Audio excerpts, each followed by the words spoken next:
So with that in mind, and again, please go find the Bear Bets podcast. I mean, they can break down good bets, ideas for we try. However deep you want to get with it. But if you're just an NFL fan listening to this, do y'all have what's your advice for like a strategy for betting the Super Bowl? Like, is it as general as picking the winner, or like do you start with prop bets? Like, what would be a strategy for somebody that's trying to get some action for Sunday? Wager on everything. No. Look, clear positive EV right there. Yeah, look, obviously the number one thing, the disclaimer is you only wager as much as you can afford to lose, essentially. So let's start with that, okay? But then I think if you root for things you want to see. I mean, that's as simply what it is. Like, so if you want to see someone score a touchdown, put money on that. Because you want to be at the game, wherever you are, home, party, rooting for that thing to happen. Right now, we're degenerates. Like, we bet for unders, right? I'm sure most people are not betting unders that don't bet very often, but we're okay rooting for someone to not play as well in the game. But I think if you're just a casual wagerer, Travis Kelce score a touchdown. I like Travis Kelce. Put money on him to score a touchdown. I like so-and-so. To me, that's what you keep it simple that way. If you want to get creative with it, you can certainly listen to our podcast. We'll tell you what we think. But that's the way I would do it if you're casual. You bet on, I like Usher. I'll put on some money on him some halftime thing to do. Or I like Taylor Swift.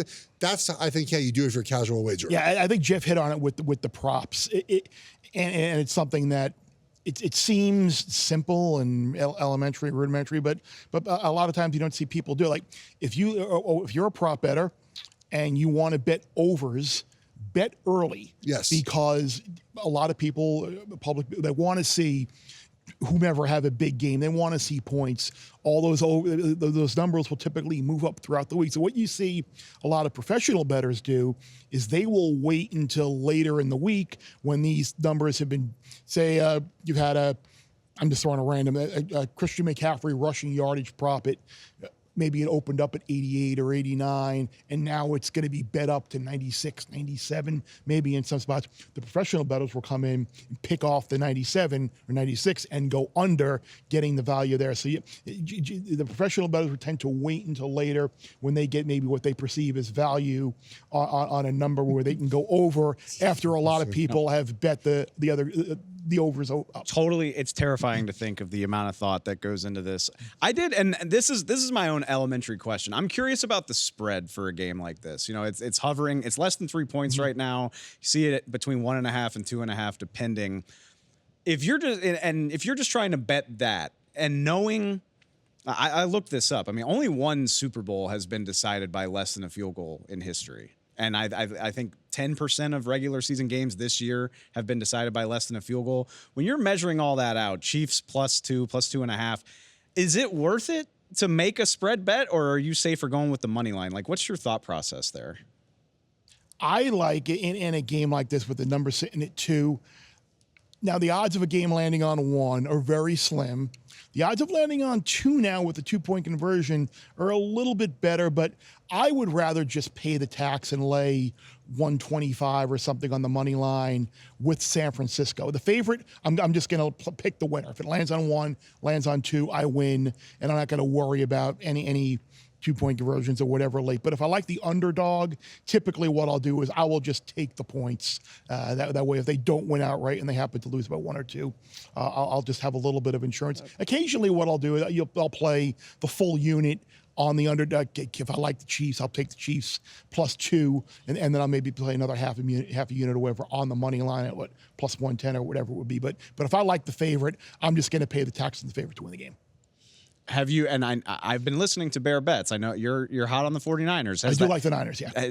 Any change as the week has gone on, or are we sticking firm? No, I'm staying firm with the Niners now. And it was funny, I was talking about this with Jeff earlier on one of our episodes about how I'm going to bet the Niners to win, but it's not going to be for a ridiculous amount or a big stake, because over the course of the year, and again, this is something that people do who bet, like they look for times to buy in and hop in at good low points. Like when the 49ers had the 3-game losing streak earlier this year, the odds to win the Super Bowl obviously drifted. And that was a good time to buy in the Niners because you knew they were going to be in the Super Bowl and they were going to get healthy and they weren't going to be slumping all year. Or like when the Chiefs were struggling offensively, you knew the Chiefs were going to win the division. You knew they were going to be in the Super Bowl. Find the time to get the best number on a Super Bowl winning price. And now you're holding a pretty good portfolio of both the Chiefs winning and the Niners winning. And regardless of what happens, you're in good shape. You mentioned sort of amateur betting, wagering, and if you want to sort of get into it a little bit more, the future market is really a way to go. And it's something I had to learn as I kind of got into this journey where like, I didn't want to bet futures because I didn't want my money tied up. And that's part of it, right? Like if you bet a future, your money's tied up. But the amount of options you have if you strategically bet futures to win money, get off your wagers, head wagers is a lot. Like it's a significant amount, and it makes it a less stressful Sunday if you sort of have this in your back pocket, knowing like I had Chiefs to win the AFC Championship game, so I could bet Baltimore and feel fine doing so. I have Chiefs to win the Super Bowl. He has Niners, of course, and Chiefs. It just makes it so you make money no matter what at times, and it's a good way to sort of get into it. Hedge your bets. That's what I'm not a hedge guy though, but you can. I thought Baltimore would win. That's why I sort of hedged on the Chiefs.